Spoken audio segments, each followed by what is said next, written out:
For today's demonstration, let's first download Kali Linux OS image like this for installation as a virtual machine. Note that this demonstration is made on assumption that VirtualBox is already installed. Those who don't have VirtualBox installed can download it from the description box below and install it first.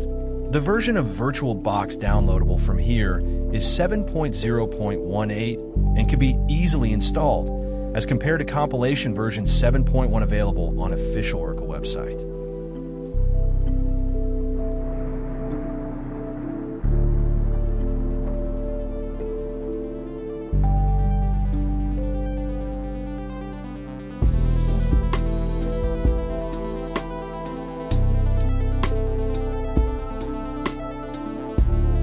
After downloading the OS, one may or may not save it in his desired location, as per his choice for its retrieval at the time of its installation on VirtualBox. Note here that this OS is faster than Raspbian OS for setup shown later in this video and is with other useful built-in tools for the purpose of securing friendly environment of controller from threat of enemy electronics.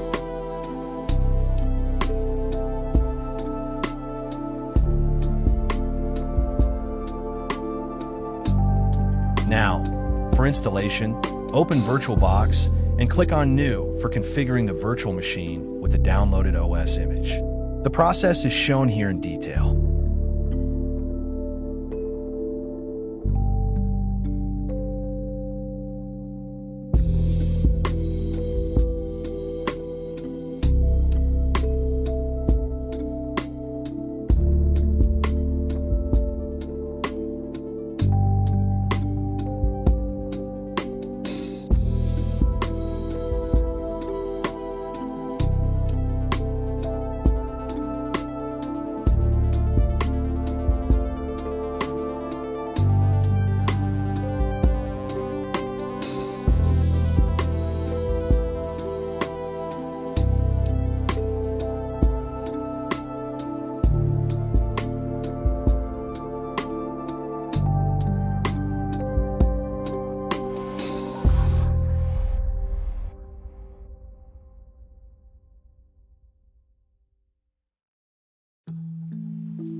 Now, after successful configuration, click on Start and select Graphical Install from the pop-up to start the installation. The process after that is shown here in detail. Nevertheless, one should still carefully read the prompts before filling up as shown here to successfully finish the installation.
Congratulations if Kali Linux launches like this after successful installation. Thereafter, log in and set up the view as shown here.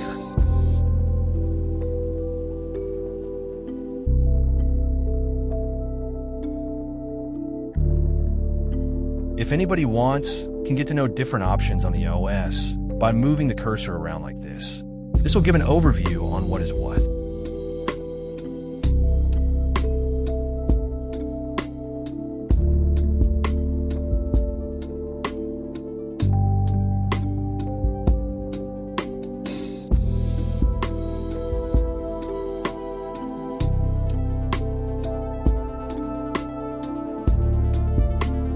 Now, open the terminal and edit system's DNS resolver configuration like this. For example, adding nameserver 8.8.8.8 will specify Google's public DNS server as a resolver. This means when the system tries to convert domain names, like example.com, to IP addresses, it will query 8.8.8.8. Anyways, after doing like this, save with Ctrl+O and exit with Ctrl+X.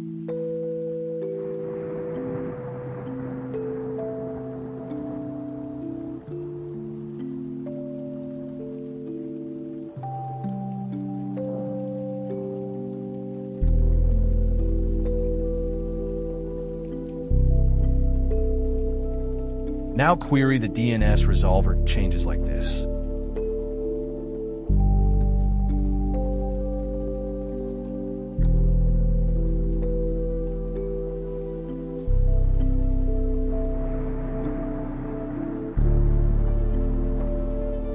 Thereafter, exit and shut down the machine like this for further setup.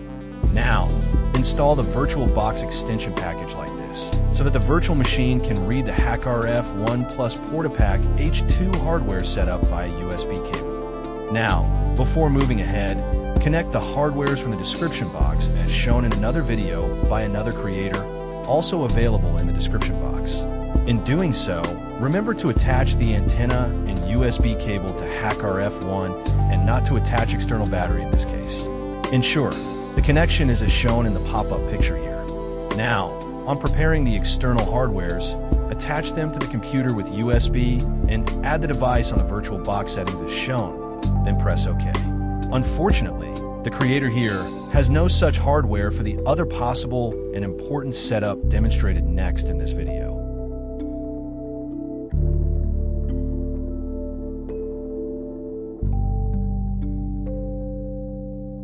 Now, again start the virtual machine and open a terminal as shown here for rest of the setup.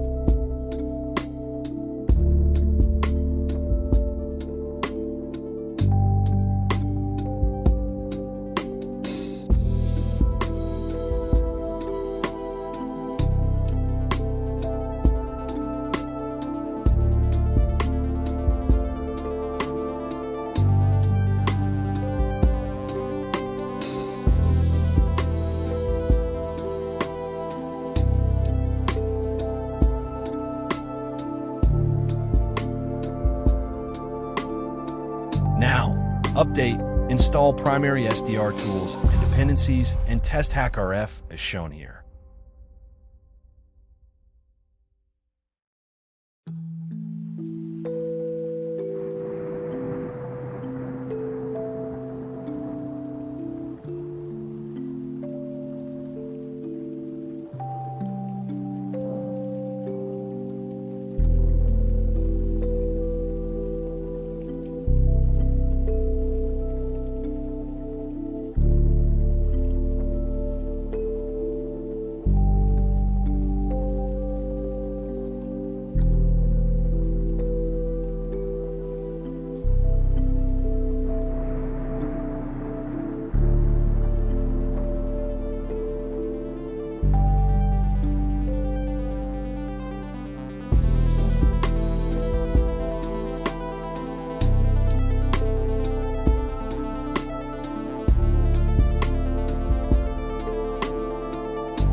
Now, download and extract ARM toolchain as shown here.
Now, add toolchain to zsh path, update it, and check if it worked, as shown here.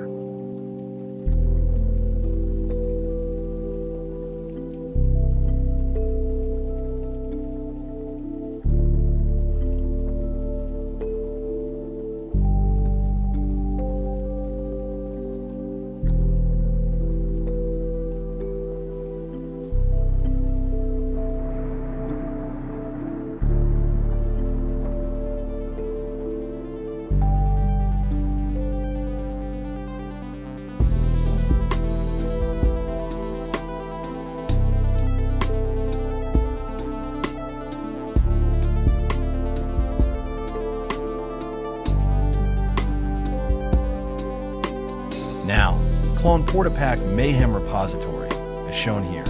One may disregard the HackRF section in this part of video.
Now, create a dummy SBRK file directly from the terminal, if not otherwise by experts, as shown here, and check if it is created or not.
Inside the same directory, build PortaPack Mayhem firmware, as shown here.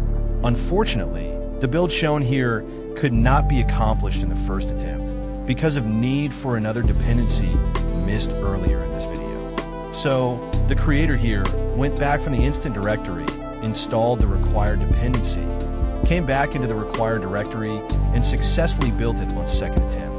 One can avoid the situation by installing this at the time of installing other dependencies shown earlier in this video.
Now, find a firmware as shown here to determine its path for flashing or uploading it to the external hardware device.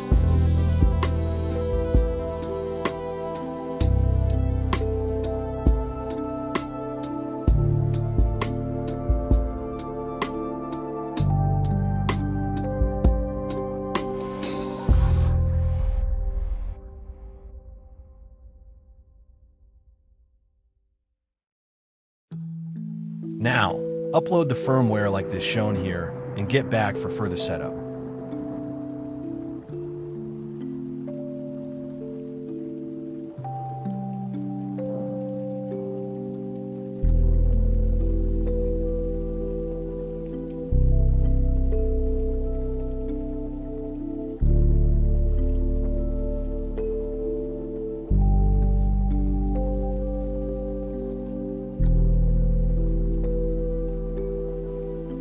Now, for URH or Universal Radio Hacker Tool, update, install dependencies, as shown here.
Now, clone URH source code, create URH directory, create a Python virtual environment, and activate it like this.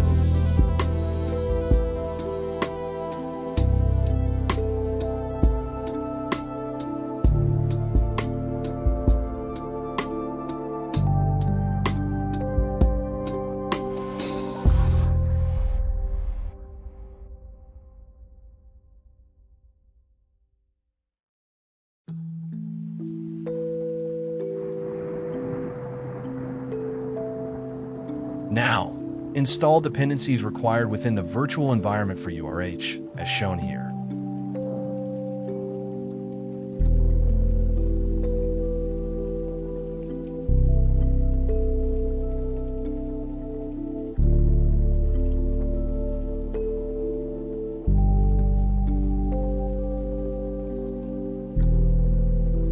Now, install and run URH, as shown here.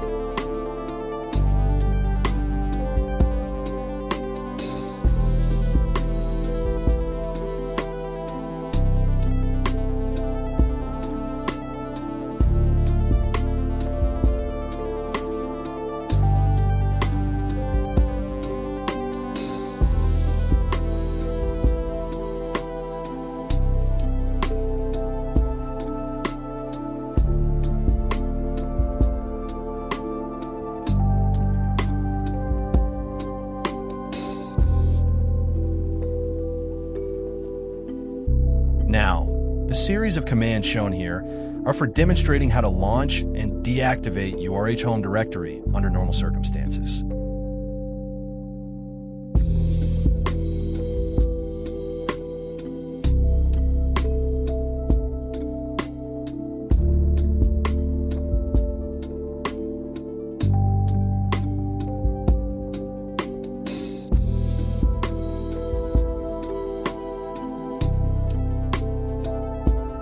Now, for usage demo, first launch GQ. Now, set up the external device like this and search for strong burst signals from drones that usually use 2.4 GHz or 5.8 GHz bands on the interface. A guide on using the interface is also available in the description box below. Unfortunately, there is absence of necessary hardware device. Alternatively, the following two commands are for command line spectrum sweep with HackRF for finding 2.4 GHz and 5.8 GHz signal spike that indicate drone communications. Here, L40 means LNA gain and G20 means VGA gain.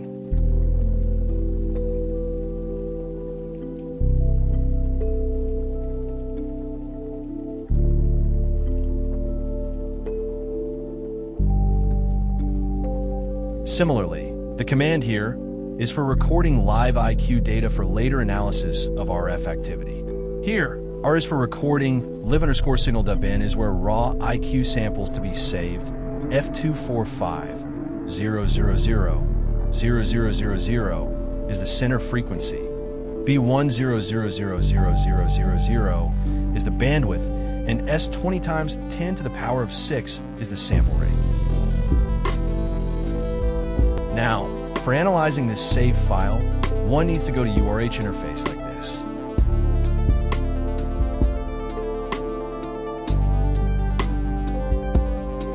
Now open the save file as shown here. Try interpret option to auto-detect protocol or manually explore waveforms. Use the built-in spectrum and modulation and protocol analysis tools. Moreover, using generator option packets can also be crafted and sent for amazing results. The power of this tool is demonstrated to some extent in another video in the description box. For detailed understanding of URH, user guide on the same has also been made available in the description box below. Now, this command here is for jamming drones on 2.4 GHz. This transmits noise for disrupting 2.4 GHz communication of drones and other likely electronics.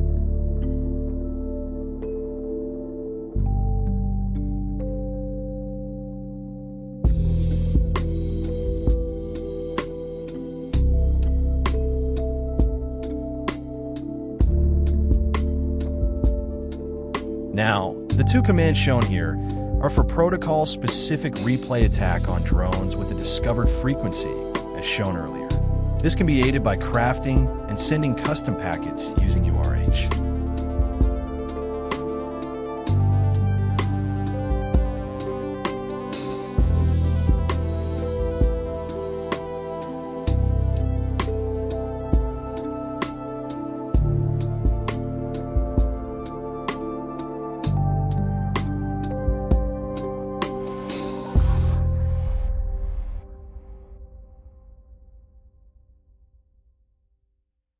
Lastly, the two commands shown here are for Wi-Fi drone takeover. The first of these two is to scan for drone Wi-Fi, and the second one is for connecting to drone's AP if it's open or with default password. That's it for today. I hope that you have liked this video. If so, please do like this video and subscribe to this channel for earliest update on any such video in future. Thanks for watching.